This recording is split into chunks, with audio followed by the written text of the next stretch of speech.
Social workers are quitting their jobs because they refuse to carry out the policies that have been implemented by their right-wing culture warrior governor, Greg Abbott, who has decided to persecute families who are loving toward transgender children, and has even called for investigations for parents who provide gender-affirming care to their kids. Now, just to give you a recap, in February, Texas Attorney General Ken Paxton issued a non-binding opinion stating that gender-affirming healthcare for transgender youth is a form of child abuse. So that's how it started, okay? They set the foundation for their disgusting policies of persecution. A week later, the governor, Greg Abbott, directed the Department of Family and Protective Services to investigate parents who support their transgender children and allow them to access gender-affirming medical care by their doctors. And so we even shared a specific story of a family that was in fact being investigated because they were offering counseling to their transgender child. Now, here's what DFPS, the Department of Family Services, had to say, and Protective Services had to say about this. I will resign, one staffer wrote in February in response to DFPS Associate Commissioner for statewide intake, Stephen Black's email guidance on Abbott's directive. Now, the same employee wrote in a separate email to a colleague, quote, I have told my boss I will resign before I report on a family whose child is transitioning.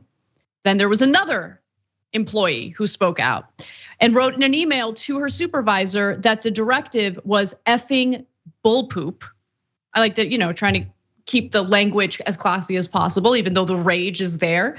And since the beginning of the year, almost 2,300 employees have in fact left the department. That doesn't mean that every single one of them quit as a result of the terrible directives that have been implemented by these right-wingers.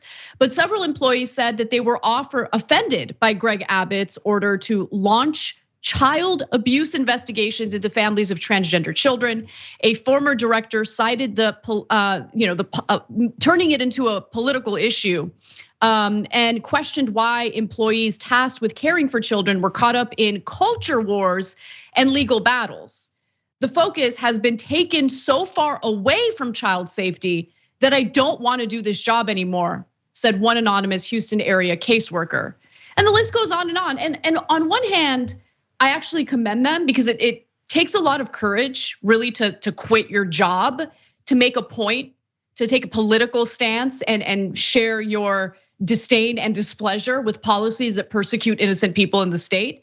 But there's also a terrible consequence to this as well, in that there's already a shortage of social workers, not just in Texas, but across the country. Social workers have too many cases in their caseload. They're overworked, they're underpaid, and losing more social workers as a result of the lunacy that we're seeing among these culture war obsessed politicians is really gonna hurt the people of Texas at the end of the day. It's really gonna hurt children who are in fact being abused. It's crazy, but this is what the priorities are for right-wingers. It's not to make your life better. Well, the only thing they offer up is making other people's lives worse. Yeah, so the story is both very simple and a little bit complicated at the same time. So the simple part first. So the Republicans want to use big government to intrude on the decisions that your family makes. Remember what they said in Virginia? Oh my God, they're teaching critical race theory and they won't listen to parents. So war on parents, the Democrats are doing. Well, what is this? This is literally a war on parents. They're saying if you parent your kids in a way the government disagrees with, we will enforce political correctness on you, and we will send the jackbooted thugs of the government to impose government tyranny on how you parent your kids. And we might, by the way, destroy your family by charging you with a crime for caring about your kids, take your kids away and give them to people who probably will hate them, and tell them that their lifestyle is terrible and that they're evil. So they destroy the kid's psychology for the rest of his life, right? These are the monsters that are Republicans. Monsters, they're terrible, evil, immoral people. This is what they do to families in America. They hate families. All they want is I want to be the dictator in charge. You do as I tell you. My morals. What morals? Republicans don't have morals. So that's the super simple part of this story. And Republicans, are you crying that I called you evil and immoral? That's what you've been calling Democrats for 40, 50 years. And the idiots in mainstream media are like, okay, yeah, they're allowed to call you the most heinous things in the world, but you better not ever call a Republican anything else. Otherwise, we'll say you're disqualified from politics. I don't care about your stupid rules. Republicans have proven in Texas that they are deeply immoral people who want to use big government to break up innocent families. That's who they are at their core, okay? So now, the complicated part. Well, the problem is we have principles. And I've told you 100 times when the Republicans go around saying, I'm not gonna enforce the law. Remember Kim Davis in Kentucky? She said, now gay marriage is legal. No, I don't care. I'm not gonna give them a marriage license. I'm not gonna do it. I'm not gonna do my job, right? Well, it can't work. But the problem here is these conscientious objectors are also saying they don't wanna enforce the law. And they're not, morally, they're very right. The law in this case is disgusting and evil, okay?